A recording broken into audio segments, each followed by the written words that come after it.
यानी दिमाग तो सही पढ़ रहा है लेकिन हाथ अक्षर ठीक से नहीं बना पा रहा। कानूनी जो दस्तावेज होते हैं जिसमें हम कहते हैं ना वसीयत, अगर हम एक मजाक के तौर पे लोग कहते हैं ना वसीयत लिख के गए, पर लिखी किसने? पढ़ता तो है लेकिन वो अलग तरीके से पढ़ता है। जैसे कि वो अक्षरों को उल्टा सीधा पढ़ता है कि बी और डी में क्या डिफरेंस है, क्योंकि उनके बीच में बहुत ही छोटी सी सिमिलैरिटी है, जस्ट अ कर्व। जैसे बॉयज और गर्ल्स की हैंड राइटिंग में भी कोई डिफरेंस होता है क्या? मतलब सीखने आप लिखो, अच्छा क्यों नहीं लिख रहे हो, लेकिन उसके पीछे रीजंस क्या है? Nobody talk about it. क्या ये सही है या नहीं? सिग्नेचर किसने की है? ये राइटिंग किसकी है? ग्राफिया, डिसलेक्सिया, मसल एंडोरेंस, ये सारी प्रॉब्लम्स आती हैं। और अगर हिंदी में जाएं तो व, ब, द, ट, ये अक्षर बच्चे उल्टा लिखते हैं क्योंकि। Welcome Nidhi to our podcast, और आपका बहुत बहुत स्वागत है। और आज हम बात करेंगे हैंड राइटिंग के बारे में कि काफ़ी जो पेरेंट्स होते हैं उनको अपने बच्चों की हैंड राइटिंग के लिए बहुत एफर्ट करने पड़ते हैं कि हमारे बच्चों की राइटिंग अच्छी नहीं है या हमारे बच्चे अच्छा नहीं लिख पा रहे हैं। काफ़ी एफर्ट करने के बाद भी, जिसमें पेरेंट्स भी एफर्ट करते हैं और बच्चा भी एफर्ट करता है, लेकिन फिर भी उनको रिजल्ट नहीं मिलते हैं। और है हैंड राइटिंग कोच, तो आज हम आपसे जानेंगे इसी फील्ड के बारे में। तो निधि, ये बताइए कि जैसे हैंड राइटिंग कोच बनने का जो आपने सोचा, कब सोचा और ये सफ़र कब से स्टार्ट हुआ? Ritushree, first thank you to calling me. Ritu, मेरे को 16 to 17 ईयर्स हो गए हैं टीचिंग प्रोफेशन में, और मैं कनेक्ट रही प्री प्राइमरी स्टूडेंट्स के साथ, लाइक केजी नर्सरी, जिसमें हम बच्चों को अक्षर तो सिखाते हैं, लेकिन मेरे सामने बहुत सारी चीज़ें आई कि और भी एज ग्रुप के बच्चे इवन कनेक्ट हुए मुझसे। उनको सिर्फ प्रैक्टिस प्रॉब्लम नहीं था, अदर प्रॉब्लम भी थी। जैसे नॉर्मली हम कहते हैं ना, बेटा आप लिखो, अच्छा क्यों नहीं लिख रहे हो, लेकिन उसके पीछे रीजंस क्या है? Nobody talk about it. तो देयर आर सम रीजंस। तो मैंने फिर इस फील्ड पे थोड़ा सा रिसर्च किया और मुझे लगा कि सिर्फ स्कूल के बच्चे जो मेरे तक पहुंच पाते हैं, लेकिन कुछ बच्चे ऐसे हैं जो मुझ तक नहीं पहुंच पा रहे, तो मैं उन तक कैसे पहुंचूं? तो इस सफ़र के लिए मैंने सोचा और फिर मैं कनेक्ट हुई अपनी मेंटोर में शीतल जैन से, और इस तरह मेरा हैंड राइटिंग कोच का सफ़र स्टार्ट हुआ। Okay, nice. जैसे हैंड राइटिंग कोच होते हैं, ऐसे ही हमने एक और फील्ड के बारे में सुनते हैं, वो होता है हैंड राइटिंग एक्सपर्ट। तो आप ये बताइए कि जो हैंड राइटिंग कोच और हैंड राइटिंग एक्सपर्ट, दोनों में क्या डिफरेंस है? जी, जो हैंड राइटिंग कोच होते हैं वो आपको हेल्प करते हैं आपके राइटिंग स्किल्स को अपग्रेड करने में। कहाँ पे आपके फ्लॉज आ रहे हैं उनको दूर करने में, तो आपका कैसे राइटिंग स्किल्स अपग्रेड हो, तो ये हैंड राइटिंग कोच का काम होता है। और जो हैंड राइटिंग एक्सपर्ट होते हैं, मोस्टली जो डॉक्यूमेंटेशंस होते हैं, जो आपके ये आपके लॉयर फील्ड में या कानूनी जो दस्तावेज होते हैं, जिसमें हम कहते हैं ना वसीयत, अगर हम एक मजाक के तौर पे लोग कहते हैं ना वसीयत लिख के गए, पर लिखी किसने? क्या ये सही है या नहीं? सिग्नेचर किसने की है? ये राइटिंग किसकी है? तो ये बेसिकली आपका इसमें जाता है। कानूनी दस्तावेज को जो एक्सपर्ट पढ़ पाते हैं वो होते हैं हैंड राइटिंग एक्सपर्ट। तो निधि, ये बताइए, जैसे आप किसी बच्चे की राइटिंग देखते हैं तो सबसे पहले आप क्या ऑब्जर्व करते हैं? देखिए, मैं जब सबसे पहले बच्चे से मिलती हूँ तो मैं देखती हूँ कि उसने पेंसिल किस तरह से पकड़ी है, यानी ग्रिप, फिर नोटबुक का एंगल, उसके बाद उसका बॉडी पोस्चर। अगर उसका पेंसिल ग्रिप खराब है, that's mean fine motor skill का प्रॉब्लम है। और अगर स्पेसिंग का प्रॉब्लम है, लाइक 2 लेटर्स के बीच में स्पेसिंग नहीं है, that means a spacing problem. Okay. अगर साइज ठीक नहीं है तो साइज कंट्रोल इशू। तो इस तरीके से हम उनके पहले प्रॉब्लम्स देखते हैं और फिर हम उसके ऊपर वर्क करते हैं। ओके। जैसे आपने बात की फाइन मोटर स्किल्स के लिए, तो नॉर्मली हमने बच्चों के लिए ना मोटर स्किल्स तो सुना है, बट ये फाइन मोटर स्किल्स क्या है? देखिए, फाइन मोटर स्किल्स है जो आपकी उंगलियों और हाथ की जो छोटे छोटे मूवमेंट्स को कंट्रोल करना, ही फाइन मोटर स्किल्स हैं। अच्छा। जैसे कि पेंसिल पकड़ना एक मूवमेंट है, आप उसको पकड़ पा रहे हैं, ठीक से ग्रिप कर पा रहे हैं कि नहीं, कैंची ठीक से चला पा रहे हैं कि नहीं। बच्चा, जैसे आजकल बच्चों के लिए पेपर कटिंग की सीजर आती है, तो आप सीजर्स को यूज कर पा रहे हो कि ठीक से नहीं, तो उसमें मूवमेंट होता है। सो हमारे उंगलियों और हाथ का movement, this is called fine motor skills. रंग भरना, आपका कैंची चलाना, और आपका जैसे कि थ्रेड में बीट्स को पिरोना, तो ये सारे फाइन मोटर स्किल्स होते हैं। अच्छा, मेनली जो बच्चों में एक खराब हैंडराइटिंग का एक कॉमन प्रॉब्लम, मतलब उसके पीछे क्या है, क्या इशू है कि बच्चों की जो हैंडराइटिंग होती है खराब होती है? देखिए, उसके पीछे बहुत सारे कारण होते हैं। आपका पेंसिल ग्रिपिंग, पोस्चर और आपका स्पेसिंग, और भी अगर हम डिसेबिलिटी की बात करें तो डिस्ग्राफिया, डिसलेक्सिया, मसल एंडोरेंस, ये सारी प्रॉब्लम्स आती हैं। ओके। तो जी, तो जैसे अभी आपने ये 2-3 टर्म आपने यूज़ की, जैसे डिस्ग्राफिया, डिसलेक्सिया और थर्ड टर्म मसल एंडोरेंस। ठीक है, तो इनके बारे में आप थोड़ा सा बताइए कि एग्जैक्टली होती क्या है? देखिए, डिसलेक्सिया होता है जिसमें रीडिंग की प्रॉब्लम होती है, बच्चे को पढ़ने में प्रॉब्लम होती है। यानी दिमाग पढ़ता तो है लेकिन वो अलग तरीके से पढ़ता है, जैसे कि वो अक्षरों को उल्टा सीधा पढ़ता है। जैसे कि हम ले सकते हैं प्रिंटेड बी एंड डी, तो वो कंफ्यूज होता है कि वे बी है या डी है। ओके। तो ब्रेन उसको उल्टे सीधे तरीके से पढ़ता है। ये डिसलेक्सिया का प्रॉब्लम होता है। ओके जी, और जिसमें वो उसको स्पेलिंग पढ़ने में प्रॉब्लम होती है, या फिर अगर वो समझता भी है तो वो थोड़ा स्लो प्रोसेस होता है, और वो क्योंकि उसको डिफरेंस नहीं पता चलता, मतलब उसका ब्रेन उसको ये नहीं बता पा रहा होता है कि बी और डी में क्या डिफरेंस है, क्योंकि उनके बीच में बहुत ही छोटी सी सिमिलैरिटी है, जस्ट अ कर्व, है ना। तो एक का कर्व लेफ्ट साइड है, एक का राइट साइड है, तो उसी में डी और बी का कंफ्यूजन क्रिएट हो रहा होता है। तो ये छोटी छोटी चीज़ें होती हैं जो डिसलेक्सिया में आती हैं, लेकिन इसका मतलब बिल्कुल नहीं है कि बच्चे के कोई ब्रेन में प्रॉब्लम है, कोई neurological no, it's not a neurological problem, it's just a writing disability और रीडिंग डिसेबिलिटी। तो dyslexia is a reading disability. Okay. और dysgraphia is a writing disability. Okay. उसमें क्या होता है कि बच्चा ठीक से लिख नहीं पाता, उसे लिखने में दिक्कत होती है, यानी दिमाग तो सही पढ़ रहा है लेकिन हाथ अक्षर ठीक से नहीं बना पा रहा। ओके। तो कुछ प्रैक्टिस के साथ ये चीज़ें दूर हो जाती हैं, लेकिन बिल्कुल ये मत सोचिए कि अगर मेरे बच्चे ने आज डी उल्टा लिख दिया है तो उसे डिसलेक्सिया डिस्ग्राफिया हो गया है, क्योंकि कई बार ये स्किल डेवलपमेंट के स्टेजेस भी होते हैं। और दूसरा आजकल का attention problem, because screening time ज़्यादा हो गया है, तो these the common reasons. Okay. तो क्या स्क्रीन टाइम भी बच्चों की खराब हैंड राइटिंग के पीछे कैसे, मतलब आप बताना चाहते हैं? देखिए, बच्चे आजकल बहुत टाइम स्क्रीन पे यानी मोबाइल पे रहने लगे हैं, तो ऑफ कोर्स उससे आपका अटेंशन में प्रॉब्लम आता है, तो वो फोकस नहीं कर पाते, लर्निंग के टाइम पे वो फोकस नहीं कर पाते। अब ये सब तो बड़ों के साथ भी होता है। आप देखिए, अगर आप मोबाइल पे रहते हैं और कब आधे घंटे पहले आप मोबाइल पे थे और आप आधे घंटे बाद उठ रहे हो, आपको पता ही नहीं है कि वो आपका आधा घंटा कहाँ चला गया। और वो तो एक छोटा बच्चा है, उसे तो पता ही नहीं है, उसे सिर्फ कार्टून दिख रहा है, वो उसमें एकदम बिल्कुल डिवोशन के साथ उसको देख रहा है, तो उसे तो पता ही नहीं है कि क्या इफेक्ट हो रहा है। तो कहीं ना कहीं वो इफेक्ट करती हैं चीज़ें इन अ लर्निंग। तो निधि, जैसे ये आपने बताया कि हैंडराइटिंग खराब होने के पीछे काफ़ी सारे कारण हैं, कि जैसे स्क्रीन टाइम हो गया या और भी जो प्रॉब्लम है, तो क्या जैसे कुछ बच्चे ना प्रैक्टिस नहीं करते, मतलब वो लिखना ही नहीं चाहते, तो क्या ये भी एक वजह हो सकती है कि बच्चे की हैंडराइटिंग खराब है? देखिए, सिर्फ प्रैक्टिस ना करना हमेशा रीज़न नहीं होता, उसके पीछे और भी रीज़न हो सकते हैं, जैसे डिसलेक्सिया, डिस्ग्राफिया और मसल एंडोरेंस। ओके। ये सारी कुछ समस्याएं हैं जो ये रीज़न हो सकते हैं। इन प्रॉब्लम, अगर ये बच्चे को किसी को प्रॉब्लम है तो इसका मतलब ये नहीं है कि उसका दिमाग कमज़ोर है। तो मैं यहाँ पे ज़रूर बताना चाहूँगी 2 महान आविष्कारकों के नाम, जिनकी वजह से हम इतने कंफर्ट जोन में हैं, दुनिया उनके खोजों का मज़ा ले रही है, और हम लोग यहाँ बैठे हैं बात कर रहे हैं।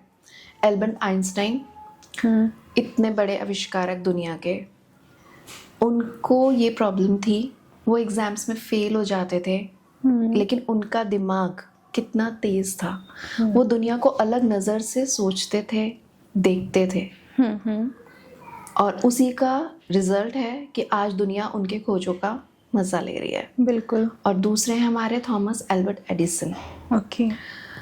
उनको तो स्कूल ने बोल दिया था कि ये बच्चा कुछ नहीं कर सकता लाइफ में, इसको आप ले जाइए। उनको स्कूल से निकाल दिया गया था, लेकिन उनकी माँ ने जिम्मेवारी ली थी कि मेरे बेटे को मैं पढ़ाऊंगी। और उनको भी सेम प्रॉब्लम्स थी, वो एग्जाम्स में फेल होते थे, बहुत गंदा लिखते थे, उनको इवन लिखना में इतना इशू आता था। और तब तो ये दिक्कतें कोई जानता भी नहीं था, जिसको आज हम डिसलेक्सिया और डिस्ग्राफिया कह रहे हैं।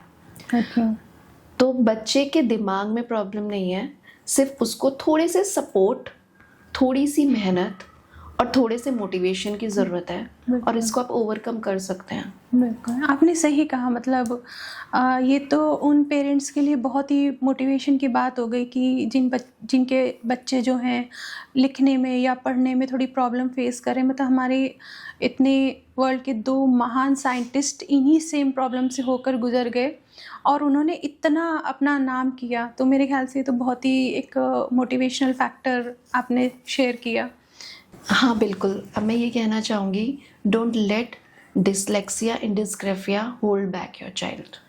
बिल्कुल, वो आपको पीछे, वो कभी उसको पीछे नहीं खींच सकता। आप देख सकते हैं ना कितने सुंदर दिमाग जिनमें ये प्रॉब्लम, जिसको ये प्रॉब्लम थी, वो किस तरीके से दुनिया को देखते थे। बिल्कुल। तो बच्चे को सिर्फ मोटिवेशन चाहिए, कुछ ट्रिक्स चाहिए, कुछ आपकी हेल्प चाहिए, सपोर्ट हो सकता है कि थोड़ा टाइम लगे, पर हो जाता है। Nice, very nice. आपने बहुत ही अच्छे तरीके से समझाया डिस्ग्राफिया, डिसलेक्सिया। आपने एक और टर्म यूज़ की थी, मसल्स का जो एक इशू की वजह से बच्चों में जो लिखने की प्रॉब्लम होती है, वो क्या है एग्जैक्टली? मसल एंडोरेंस है उसका टर्म। उसमें ये होता है कि आपकी जो मांसपेशियां हैं उनमें लंबे समय तक काम करने की क्षमता नहीं होती है। मतलब वो बहुत जल्दी थक जाती हैं। ओके। जैसे कि आप सुनते हैं, मम्मा मैं थक गया, मेरा हाथ दुख रहा है, या बच्चा बहुत थोड़ा ही चलता है और वो थक जाता है। हम ये एग्जाम्पल भी ले सकते हैं। और जब बच्चा पहली बार चलने सीखता है या दौड़ना सीखता है, तो बहुत 4 कदमों में थक जाता है या थोड़ा दौड़ता है थक जाता है। Reason stamina. अगर मैं आपको यहाँ पे बहुत खूबसूरत सा उदाहरण दूँ, दौड़ से ही रिलेटेड मैं आपको उदाहरण देती हूँ। एक बहुत सुंदर मूवी आई थी मिल्खा सिंह, जो दौड़ से रिलेटेड है। उसमें वो अपना स्टैमिना बढ़ाने के लिए जो भी ट्रिक्स कर सकता था वो उसने किए हैं। अगर एक उदाहरण लें, बहुत ही सुंदर सीन था वो, जब वो आपके ये ट्रक्स के जो टायर जो कितने हैवी होते हैं उनमें रस्सी बांध के उसको अपनी कमर में बांध के वो दौड़ रहा था। उसका रीजन कि वो इतने वेट के साथ लॉन्ग टाइम तक दौड़ पाए, उसकी मसल उतनी ट्रेंड हो जाए उतने वेट के लिए। तो इसी तरह लिखने का भी एक स्टैमिना होता है, तो आपको उसको ट्रेन करना पड़ता है। जी। तो जैसे निधि आपने बताया जो मसल्स थक जाती हैं या स्टैमिना नहीं, तो उसको इम्प्रूव कैसे करें फिर? बिल्कुल, फॉर हैंड राइटिंग मतलब। जी। जो आप हैंड राइटिंग का स्टैमिना की बात मैंने जो करी, उसके बहुत सारी चीज़ें हैं जो आप कर सकते हैं, जो आप घर पे कर सकते हैं। इवन क्ले डो होता है, जो क्ले जिससे बच्चे खेलते हैं, क्ले, राइट। अगर वो नहीं है तो आटा ले लीजिए, आटे में हल्दी मिला लीजिए, थोड़ा तेल मिला लीजिए जिससे वो चिपके ना। बेसिकली डो, तो वो आप उसको ऐसे स्क्वीज करिए, उस पर प्रेशर दीजिए। ओके। तो उससे आपकी फिंगर्स की मसल स्ट्रांग होंगी। ओके। उसके बाद आप यूज कर सकते हैं, कोई टॉवल ले लीजिए, उसको बाल्टी में डिप करिए और बच्चा उसे स्क्वीज करे। जब वो स्क्वीज करेगा तो आपकी रिस्ट, इसमें आपकी टोटल रिस्ट वर्क कर रही है, तो इससे आपकी रिस्ट स्ट्रांग होंगी। उसके बाद आपका आ गया जो आपकी सॉफ्ट बॉल होती है, उसको स्क्वीज करिए, तो आपकी ग्रिपिंग, आपकी ग्रिपिंग पे वर्क हो रहा है।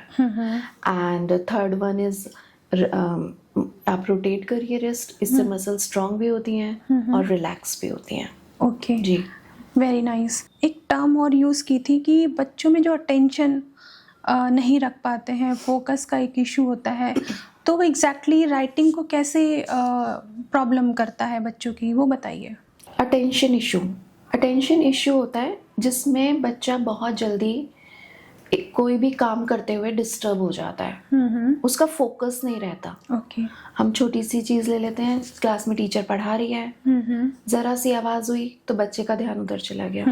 2 मिनट का उसका अटेंशन था बोर्ड पे, उसका ध्यान किसी ने आवाज़ दी, उधर चला गया, तो यानी फोकस नहीं रहता। कभी पेंसिल पे हाथ जा रहा है, 2 से 3 मिनट का उसका अटेंशन है, और उसके बाद वो उस पर फोकस ही नहीं कर पाता। तो ये होता है, ये प्रॉब्लम्स होती हैं, और मैं इसको मोबाइल से भी बिल्कुल जोड़ना चाहूँगी, क्योंकि आजकल के बच्चे मोबाइल पे बहुत रहते हैं। बिल्कुल, हाँ, ये तो सभी पेरेंट का एक कंप्लेन है जी। हाँ, तो बिल्कुल उसको अवॉइड करना चाहिए। मीन्स आप बिल्कुल नहीं अवॉइड कर सकते, बट एक टाइम ज़रूर बांधना चाहिए कि भाई आपको आधा घंटा ही मोबाइल स्क्रीन टाइम देखना होना है, चाहिए। स्क्रीन टाइम होना चाहिए। ये चीज़ होती है। तो उसके लिए आप क्या कर सकते हैं, आप उनको छोटे छोटे टास्क दे सकते हैं कि आपको 10 मिनट्स तक ये टास्क कंप्लीट करना है without any distraction. Okay, focus को बढ़ाने के लिए तो आप ये कर सकते हैं, और उसमें फिर 2 मिनट का ब्रेक दीजिए। अच्छा, इस तरह से हम उनके अटेंशन को बढ़ा सकते हैं। ठीक है। तो जैसे आपने बात की कि हम स्क्रीन टाइम उनका लिमिट कर दें, और कुछ जैसे आपने फोकस बढ़ाने के लिए, तो क्या कुछ और गेम्स के थ्रू, क्योंकि बच्चे ना क्या होता है ना, अगर उनको पेरेंट्स बहुत इंस्ट्रक्शन दे तो वो मानते नहीं है कई बार, लेकिन बच्चा ना खेल खेल में सीख जाता है। जी। तो क्या बच्चों का फोकस बढ़ाने के लिए तो क्या कोई ऐसे गेम्स हैं जिनसे हम उनको बच्चों को बोलें कि आप ये वाला गेम खेलो तो आपका फोकस बढ़ जाएगा? बिल्कुल, अगर आपने बच्चे को ये बोला कि ये गेम खेलो फोकस बढ़ जाएगा, वो नहीं खेलेगा। सबसे बढ़िया उसको बोलो ये गेम खेलो, और आप भी खेलो उसके साथ। और वो गेम्स ऑफ कोर्स बच्चों की मेमोरी एंड फोकस दोनों पे वर्क करते हैं। बिल्कुल। Puzzles, jigsaw, spot the difference, यानी कि 2 पिक्चर्स हैं, सेम पिक्चर्स हैं और एक में डिफरेंस है, तो उनको स्पॉट करना है, तो फोकस करना पड़ेगा, ढूंढना पड़ेगा। राइट, पजल्स हैं, और पजल्स के लेवल्स होते हैं, तो आप जैसे जैसे बच्चा पजल सॉल्व करता है, आप लेवल बढ़ाते जाइए, तो उसमें उसको अटेंशन देना है विदाउट डिस्ट्रैक्शन करना है, तो it will help you to maintain the attention. Okay जी। तो निधि ये बताइए, जैसे हमने बात की फाइन मोटर स्किल्स की और पेंसिल ग्रिप की, फोकस की, अटेंशन की, तो मुझे ये बताइए कि जैसे ना बच्चे ना, कुछ बच्चे पेंसिल ना ठीक से नहीं पकड़ते, तो क्या पेंसिल ठीक से नहीं पकड़ना, फाइन मोटर स्किल्स की गड़बड़ी होना, क्या इसके ये होने के बावजूद भी क्या हम हैंडराइटिंग को इम्प्रूव कर सकते हैं? देखिए, सबसे पहले फाइन मोटर स्किल्स या ग्रिप, वो दोनों कनेक्टेड है। बिल्कुल, आपको पहले उसको इम्प्रूव करना ही होगा। क्योंकि अगर आप रॉन्ग पेंसिल पकड़ रहे हो तो आप ज़्यादा देर तक नहीं लिख सकते, तो आपको ग्रिप स्टिक करनी पड़ेगी, अपने फाइन मोटर स्किल्स को पे वर्क करना पड़ेगा। ओके जी। तो जैसे अभी जैसे आप मुझे बताइए कि जो एग्जैक्ट एज है बच्चे की हैंडराइटिंग सुधारने की, या उसे कब हमें एक हैंडराइटिंग कोच के पास ले जाना चाहिए? देखिए, जितना जब आपको लग रहा है कि अब आपके बच्चे को ये प्रॉब्लम हो रही है, तो मैं तो रेकमेंड करूँगी कि आप जल्द से जल्द जाएं, जिससे जल्दी से सुधार आए। क्योंकि राइटिंग तो आपकी डेली नीड है, बच्चे को रोज लिखना है, तो जितनी जल्दी सुधार आएगा उतना बेहतर होगा। तो 6 से 7 साल सबसे फ्लेक्सिबल, माइंड भी फ्लेक्सिबल होता है, हैंड भी फ्लेक्सिबल होता है, तो आपको रिजल्ट्स जल्दी दिखते हैं। ओके। और जो 10 की एज होती है, ऑफ कोर्स आदतें थोड़ी बन जाती हैं, लेकिन वो भी ब्रेक करके सुधारी जा सकती हैं, बस उसमें थोड़ा सा टाइम लग सकता है। तो मैक्सिमम किस एज तक लोग हैंडराइटिंग सुधार सकते हैं? देखिए, उसकी कोई एज नहीं है, सीखने की कोई उम्र नहीं है। अगर हम लोगों की बात करें तो बच्चे ही लोग होते हैं। तो अगर आप चाहे तो आप भी सीख सकती हैं। ओके जी, नाइस। बस विलिंग होना चाहिए, विलिंगनेस होना चाहिए। क्या आप करना चाहती हैं? बिल्कुल। तो अभी एक क्वेश्चन, जैसे हैंडराइटिंग हमें इम्प्रूव करना है, तो क्या हिंदी, इंग्लिश या किसी भी रीजनल लैंग्वेज में किया जा सकता है? जी बिल्कुल, किसी भी लैंग्वेज को कभी भी इम्प्रूव किया जा सकता है। Okay. With some tips, right guidance, right practice, you can. बताइए, जैसे बॉयज़ और गर्ल्स की हैंडराइटिंग में भी कोई डिफरेंस होता है क्या, मतलब सीखने में, लिखने में? जैसे कि आप एक हैंडराइटिंग कोच हैं, मतलब आपने कभी नोटिस किया क्या? क्योंकि कई बार ना, जैसे हम क्लास में लिखते थे तो बोलते थे कि लड़की है तो बहुत सुंदर है राइटिंग, लड़का है तो ठीक है, और कई बार हमने देखा भी है ऐसा। तो कोई डिफरेंस आपको लगता है, और है तो क्यों है? एज अ हैंडराइटिंग कोच मैं कहूँगी नहीं। ओके। बिल्कुल नहीं, It's all about individual. Boy, don't see like them कि boy and girl, see them individual. अगर आप right guidance, right practice करते हो तो बिल्कुल कोई भी सीख सकता है ना, इसमें बॉय गर्ल की कोई ज़रूरत ही नहीं है कि वो ब्यूटीफुल लिखेगा, बॉय भी बहुत ब्यूटीफुल लिखते हैं.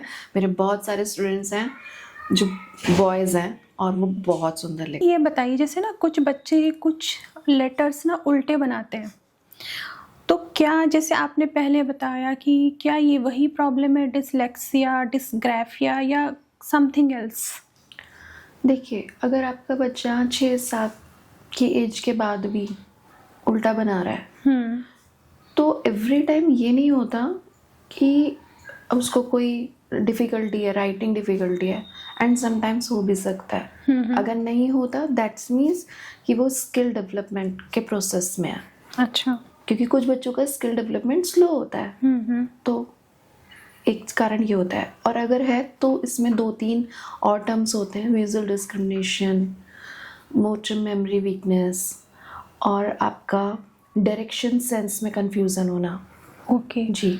तो जैसे आपने ये टर्म यूज़ की है, motor memory weakness, visual discrimination और डायरेक्शन सेंसलेस होना, तो एग्जैक्टली क्या है, इनको ना थोड़ा सा डिफाइन कीजिए कोई भी एक अच्छी एग्जांपल के थ्रू, जिससे ना सब लोग अच्छे से समझ पाएँ.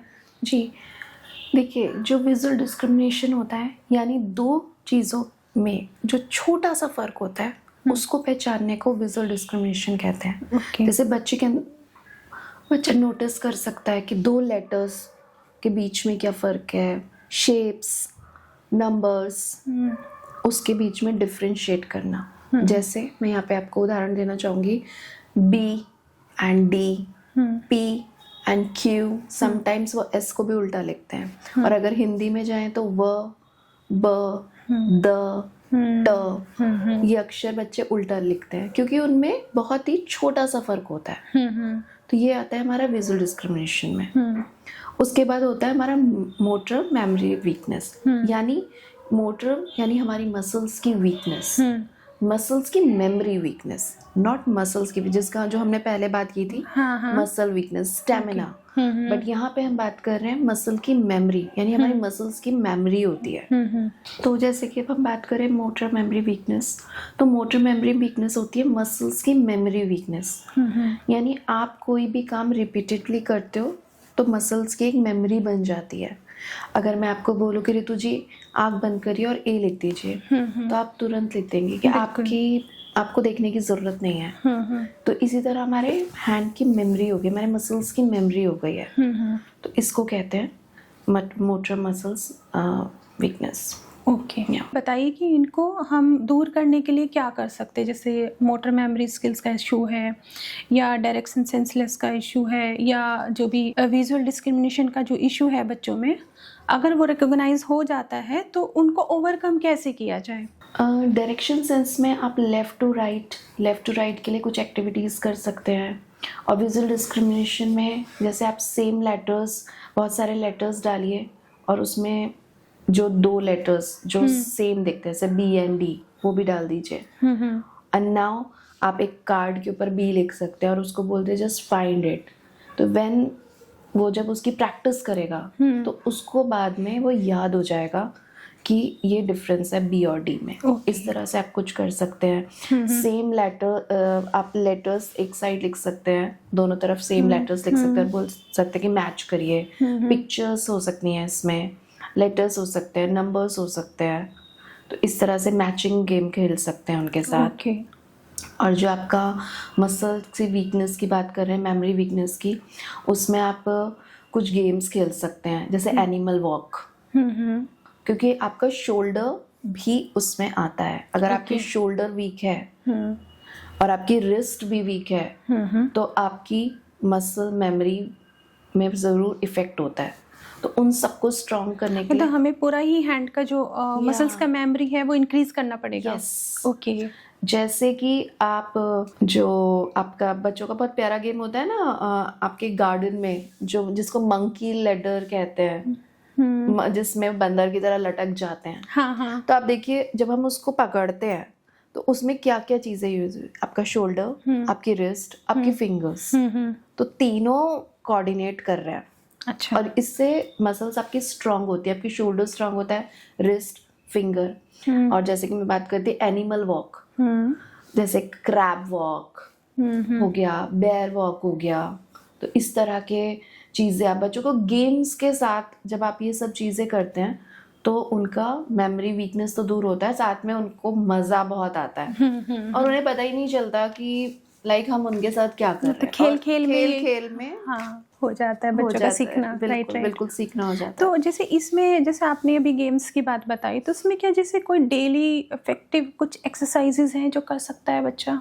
जी, जैसे कि हम डायरेक्शन सेंस में क्या कर सकते हैं, हम नॉर्मली लिखते हैं लेफ्ट टू राइट, हम वैसे फिर हमें प्रैक्टिस करनी है राइट टू लेफ्ट। ओके, हम ये प्रैक्टिस कर सकते हैं। हम एयर में राइटिंग कर सकते हैं, एयर राइटिंग। जैसे अब मुझे आप बोलिए कि आप लेटर बी लिख के दिखाइए, तो first I have to imagine, then I will write.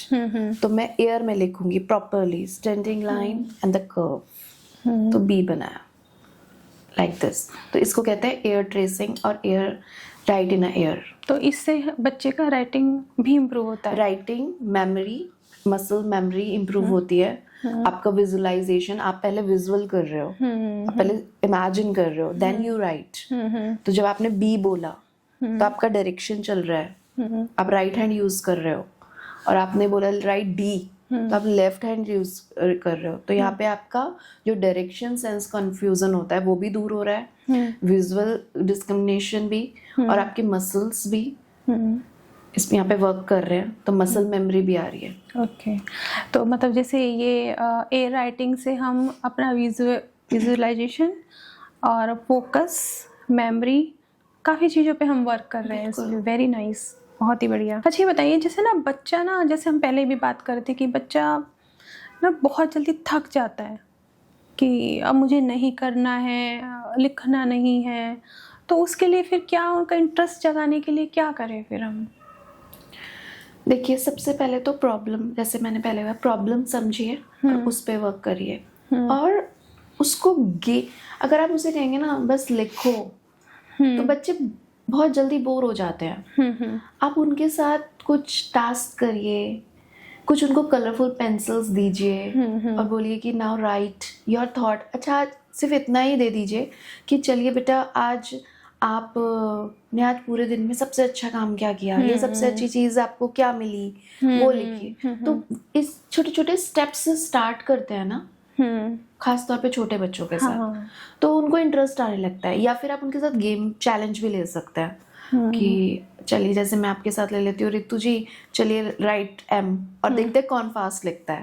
तो क्या होगा कि नहीं, मैं पहले लिखूंगा, या वो होता है ना मम्मा लिखेंगी, अगर ऑफ कोर्स ब्रदर सिस्टर है वेरी गुड, नहीं तो मम्मी पापा, कम ऑन। बच्चों के साथ मी टाइम और सीखने का सीखना और सिखाने का सिखाना, और उसका इंटरेस्ट डेवलप होता है। ठीक है, क्योंकि अकेला बच्चा रियली में बोर हो जाता है, तो उसको ये लगता है कि ये तो हेडेक हो गया, अब तो लिखना पड़ेगा। तो वो चीज़ नहीं है ना, उसको इंटरटेनिंग बनाने के लिए आप डिफरेंट टास्क, एक्टिविटीज़ ढूंढ सकते हैं, कलर शीट्स ले सकते हैं, उस पर लिखने के लिए दीजिए। कभी क्लाउडी बना दीजिए शीट का और उस पर बोलिए कि right something, right your wish. बताइए, जैसे ना कुछ बच्चे लेफ्ट हैंड से लिखते हैं, कुछ राइट हैंड से लिखते हैं, तो as a coach, handwriting coach, क्या आप उन दोनों के लिए एक ही टेक्निक यूज़ करते हैं उनकी हैंड राइटिंग इम्प्रूव करने के लिए, या उन लेफ्ट हैंडी और राइट हैंडर के लिए अलग अलग यूज़ होता है कुछ? नहीं, कुछ भी यूज़ अलग अलग नहीं होता, सेम स्ट्रेटजी रहती है। हैंड राइटिंग इम्प्रूव करने के लिए पेन, पेंसिल या नोटबुक का कोई पर्टिकुलर ब्रांड होना चाहिए, या किसी अलग तरीके से खास आप पेन पेंसिल सजेस्ट करते हैं या नोटबुक सजेस्ट करते हैं हैंड राइटिंग इम्प्रूव करने के लिए? देखिए, ब्रांड का तो कोई मैटर नहीं करता, बस आपकी जो नोटबुक है वो बहुत बाइंडेड नहीं होनी चाहिए, इजीली ओपन हो, जिससे बच्चा उसे मैनेज कर पाए। जैसे कुछ होती है ना बहुत बाइंडेड होती है, तो वो बार बार क्लोज होती हैं, तो वो बच्चा उससे बहुत डिस्ट्रैक्टेड होता है। तो इसलिए और आराम से खुल जाए, पेज क्वालिटी थोड़ी बेटर हो। अगर बच्चा पेंसिल से लिख रहा है तो पेज फटे नहीं, और पेन से लिख रहा है तो इंक फैले नहीं। ओके। और जहाँ तक पेंसिल की बात है, तो अच्छी क्वालिटी की पेंसिल ही यूज़ करनी चाहिए। मैं ब्रांड की बात नहीं कर रही हूँ, मैं जस्ट क्वालिटी की बात कर रही हूँ।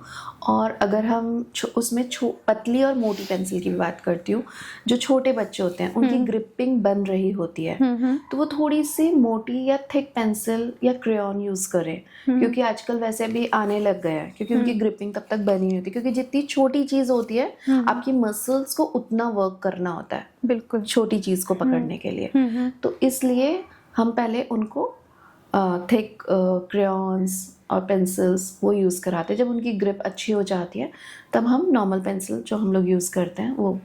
और पेन, जब बच्चा पेंसिल से पेन पे स्विच करता है तो पेंसिल का वेट होता है लाइट और पेन होता है लिटिल हैवियर। राइट। तो मैं रेकमेंड करती हूँ लाइटर से लाइटर, क्योंकि दिस इज आवर टूल। तो ये टूल ही हमें यूज करना है, हमारा टूल जिसके साथ हमें बहुत लंबे टाइम तक वर्क करना है। तो अगर वो बहुत हैवी होगा तो हमारे मसल्स पे फर्क पड़ेगा। जैसे कि हमने अभी मेमोरी की बात करी, मसल मेमोरी की, तो मसल का एक स्टैमिना, एक मेमोरी बन चुकी है पेंसिल के साथ वर्क करने की। जब हम उसे पेन देते हैं तो आप मोस्टली बच्चों की राइटिंग खराब होती है। क्यों? क्योंकि बच्चे अट्रैक्ट होते हैं, डिफरेंट मोटे मोटे पेन होते हैं, बहुत कलरफुल पेन होते हैं, डिफरेंट शेप्स होते हैं, तो वो उनको अट्रैक्ट करते हैं। और ब्रांड से भी होते हैं बच्चे आजकल के बच्चे ब्रांडेड पेन चाहिए। बट मैं आपको बोलूँगी 10 रुपए का जेल पेन यूज़ करिए, लाइट वेटेड एंड बेस्ट होता है। Okay, very nice. सो उससे बेस्ट नहीं है, क्योंकि बच्चा जब पेंसिल से पेन पे स्विच करता है ना, तो उसकी मसल्स को भी उसकी मेमोरी, उसकी स्ट्रेंथनिंग के लिए, उसका वेट, पेन का वेट के साथ वर्क करने के लिए टाइम लगता है। राइट। अभी हमने बात की पेन, पेंसिल, नोटबुक की, तो आजकल के बच्चे यूज़ करते हैं टैबलेट, स्टाइलस। तो उसको किस नज़रिए से देखें फिर हैंड राइटिंग इम्प्रूव करने के लिए?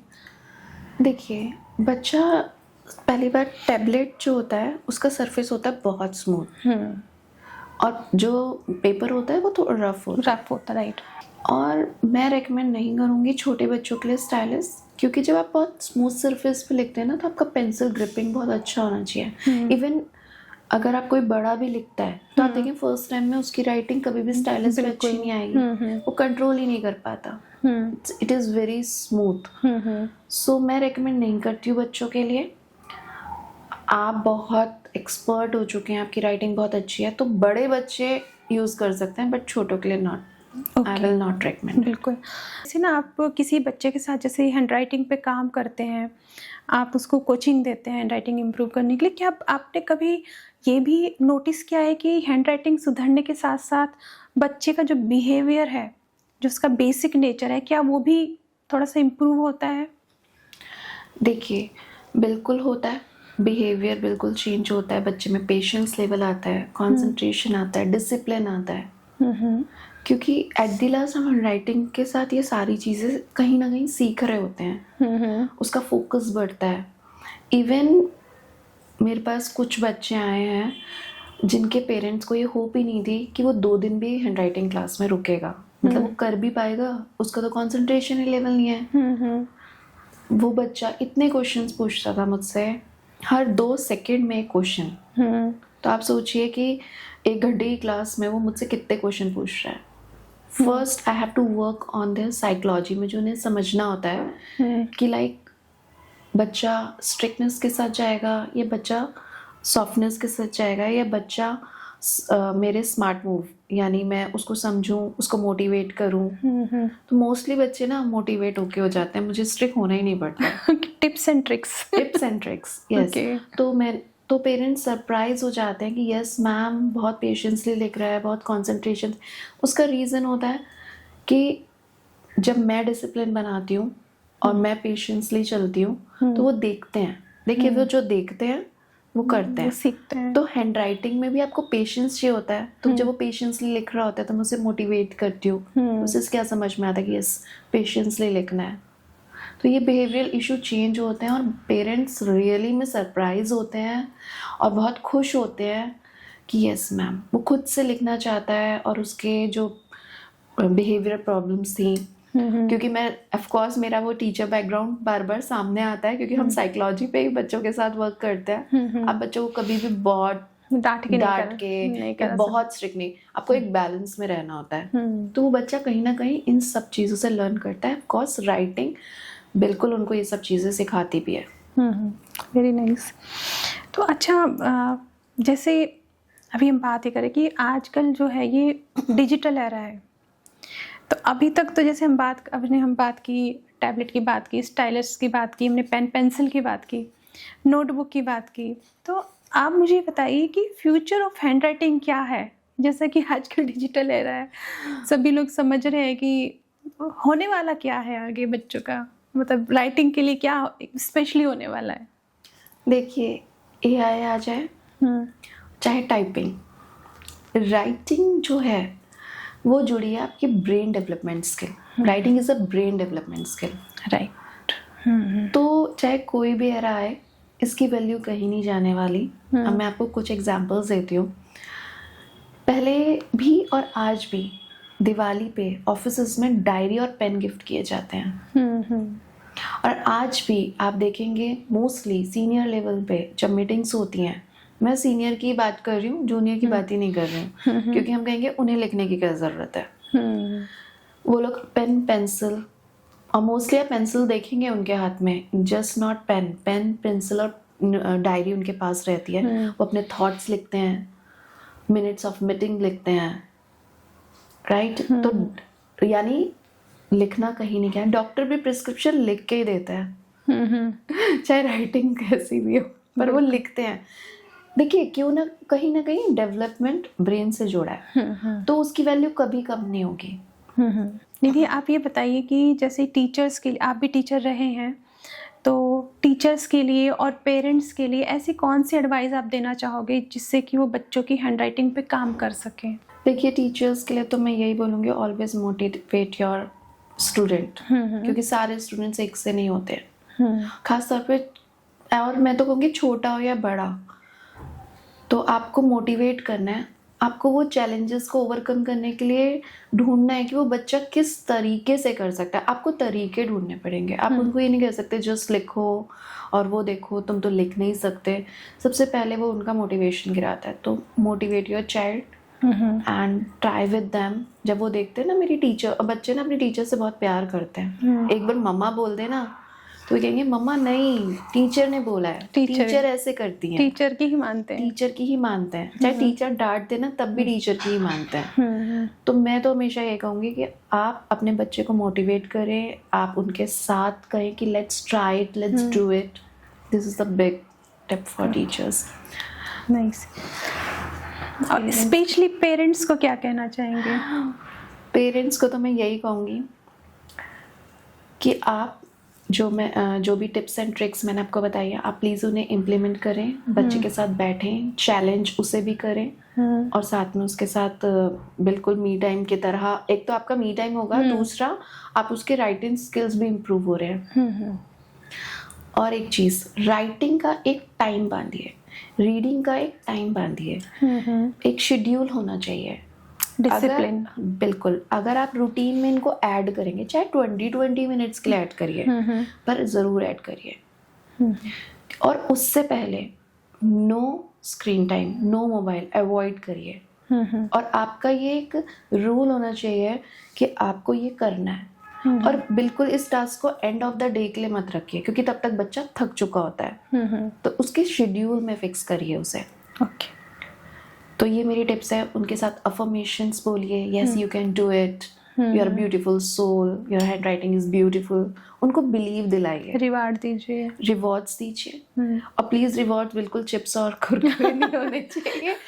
मतलब उनको रिवॉर्ड भी मोटिवेशनल होना चाहिए कि हम पार्क जाएंगे, हम उनको कलरफुल पेन्स पसंद है, कलरफुल पेपर्स पसंद है, उस पर करवाइए।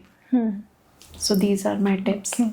कि जो बड़े हैं एज में, अगर वो अपनी राइटिंग को अच्छा करना चाहते हैं तो उनके लिए क्या एडवाइस और टिप्स आप देना चाहेंगे? देखिए, लर्निंग की कोई एज नहीं होती, आप आज भी सीख सकते हैं, बस विलिंगनेस होनी चाहिए। और सबसे पहले आप अपने थॉट्स को डायरी में लिखना स्टार्ट करें। नाइस। क्योंकि जब आप लिखते हैं ना, एक्चुअली में हमारा कहीं ना कहीं कनेक्शन टूट चुका है लिखने से। पहले हम लेटर्स लिखते थे, और अब तो टाइप करते हैं और मैसेज पहुंच जाता है। तो कहीं ना कहीं ये आप बच्चों को भी सिखाएं कि वो अपने थॉट्स डायरी में लिखें और आप भी अपने थॉट्स डायरी में लिखें। और जब आप अपने थॉट्स को जितना क्लियरली लिखते हैं ना, आप उनको उतना क्लियरली अचीव भी करते हैं। अगर आपका कोई एम है और आप उसे लिख रहे हैं तो वो उतने क्लियर होते हैं। तो you can come to me, I will teach you.